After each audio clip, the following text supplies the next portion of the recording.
혼인신고도 하지 않고 살고 있는데 남편이 같이 못 살겠다고 하네요. 우리나라는 원칙적으로 혼인신고를 해야만 부부로 인정하고 있는데요. 하지만 혼인신고 없이 부부로 지내는 경우가 많고 현실적으로 그 관계를 보호할 필요성도 있어서 법원이 법률혼 관계에 준하여 최소한의 권리와 의무를 인정해주고 있습니다.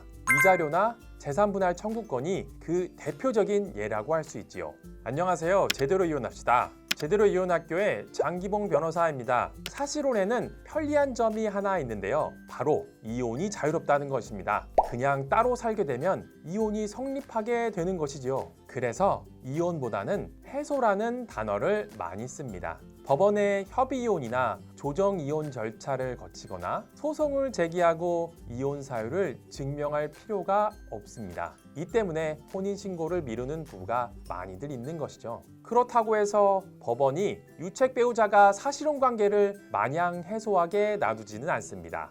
사실혼 해소에 원인을 제공한 유책 배우자가 정신적 고통을 받은 상대 배우자에게 위자료를 지급하도록 하고 있습니다. 위자료를 받을 수 있는 사유는 이혼 사유와 거의 유사합니다. 해소는 자유롭지만 위자료를 받기 위해서라면 상대에게 이혼 사유가 있음을 주장하고 또 입증해야 할 수 있지요. 주로 문제가 되는 기책 사유로는 부정행위, 악의의 유기, 부당한 대우가 있습니다. 그런데 여기서 한 가지 주의해야 하는 점이 있습니다. 사실혼 관계가 있었다는 점도 입증해야 한다는 점인데요. 입증이 안 되면 아무리 10년을 같이 살아도 위자료 한 푼 받을 수 없게 됩니다. 단순 동거, 연인 관계에 불과하게 되는 거죠.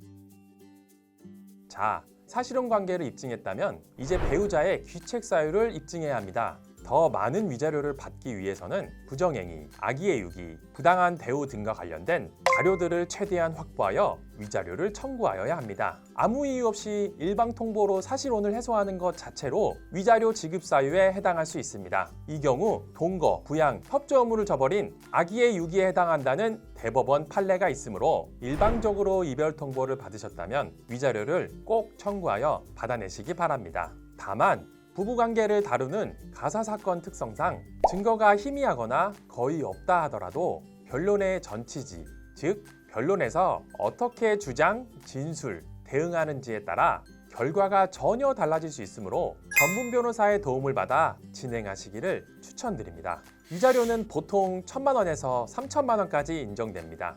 법률론에 비해서는 다소 낮게 인정되는 경향을 보입니다. 이상으로 사실혼 관계 해소 시 위자료를 청구하는 방법에 관해 이야기해 보았습니다. 사실혼 관계라서 서러운 경우가 있을 수 있겠죠. 하지만 해소가 더 쉬운 만큼 아쉬움과 후회가 더 클 수 있다는 점을 감안하여 섣불리 결정하기보다는 좀 더 고민하고 배우자와 함께 노력해 보시고 결정하시기를 바라겠습니다.